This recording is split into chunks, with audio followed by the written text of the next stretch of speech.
ரப்பீல் அவ்வல் மாதம் வந்துவிட்டாலே வசந்தமான மாதம் என்று சொல்லப்படுகின்றது. பூத்து குலுங்கும் மாதம். இந்த மாதத்தில் மீலாது நபி உலகம் எங்கும் இருக்கிற முஸ்லீம்கள் கொண்டாடுகின்றார்கள். சில கூட்டத்தார் இது ஷிர்க் என்று சொல்கின்றார்கள். எதை வைத்து அவர் சொல்கிறார்கள் என்று புரியவில்லை. ஷிர்க்குன்னா அப்போ நபி ஸல்லல்லாஹு அலைஹி வஸல்லம் காலத்தில் இது இருந்ததான்னு கேட்குறாங்க. ஆனால் இது இல்லை தான், உண்மைதான். அப்போ மீலாது நபி கொண்டாடுறதுக்கு அவசியம் தேவைப்படலை.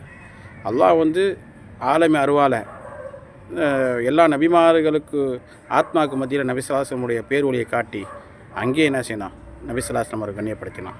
அதே போல் மேராஜோட நேரத்தில் எல்லா நபிமார்களும் நபி ஸல்லல்லாஹு அலைஹி வஸல்லம் பின்னால் தொழுதாங்களே இல்லையா, இதுவும் ஒரு மீலாது தானே. கண்ணியமிக்க அல்லாஹ்வினர்களே, இப்போ மீலாது விழா ஏன் தேவைன்னா கண்டிப்பாக இக்காலத்துக்கு தேவை, ஈமானை பாதுகாப்பதற்காக.